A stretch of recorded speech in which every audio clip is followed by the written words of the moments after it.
Jeremy Keenan, who ordered the kidnapping? The leader was a man called El Parra. We know that there is overwhelming evidence that he is an agent for the DRS. So the question is who the DRS is the Algerian security. That's the Department of Renseignement et Sécurité, the Department of Information and Security, so the secret military intelligence services in Algeria. The head of that, or the operational head, was a man called General Smaïn Lamari. His boss, the overall command, is General Mohamed Medien.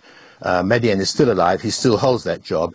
Smaïn Lamari, who was almost certainly managing the operation, died in August 2 years ago. So he was managing it, and it is almost certain that he would have been ordering it and controlling it from Algiers itself. You talk about how Algeria colluded with the United States, but what's in it for Algeria? With 9/11, Algeria saw an opportunity. And the President Bouteflika, I think I'm right in saying, was the first foreign president to visit George Bush in the States. And I think I'm correct in saying he probably undertook more visits than almost any other at that time. Anyhow, the development of a very close relationship between Algeria and America. I should say at that time it was Algeria being a bit pushy. And what they wanted, in a sense, was a deal with America. The deal being that Algeria was saying, look, you've had this horrific atrocity happen in America, 3,000 people killed, but we know this, we understand this. We've been the front line against terrorism for the last 10 years. We've had 200,000 people killed. You know, we are in the same boat together. So Algeria wanting to, if you like, get into bed with America.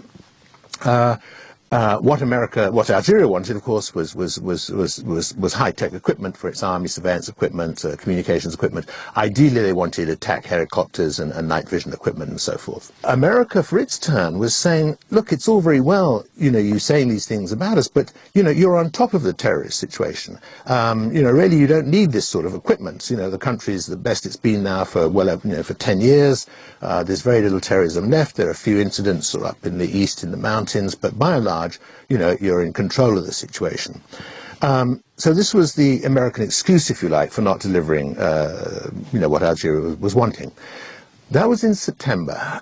Literally, a month later, there was the first kidnap attempt on European hostages in the Sahara.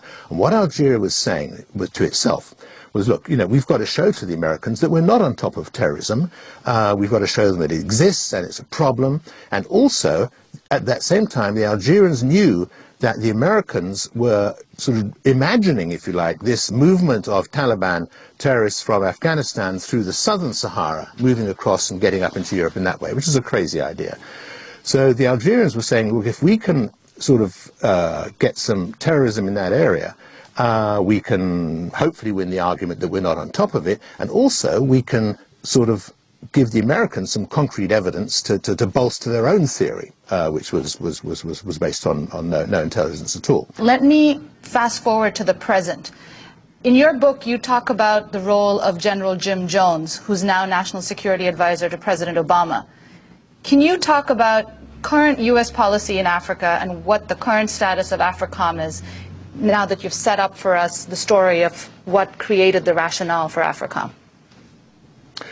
Yeah, certainly. General Jim Jones plays an interesting role in this. He was, if you like, at the beginning of the story, and he's at the end of it, or if you talk about the present now, as, of course, Obama's head of national security advisor.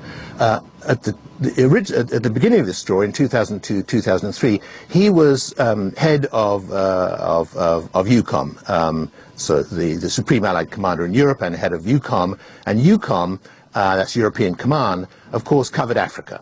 Africa was minute. It took up very little attention from EUCOM, but that has changed. And so, in a sense, the growth of Africom out of EUCOM, European Command, sort of covers this period. So it began with General Jones when he was in charge, and the story that I've just told you, that was on his watch, so to speak. And of course now he is Obama's national security advisor. So what is happening with American policy in Africa now? There was a huge amount of optimism, of course, with Obama coming to power. I think now, a few months further on, we are a little bit more cautious and uncertain of what is actually happening, particularly on the Africom front.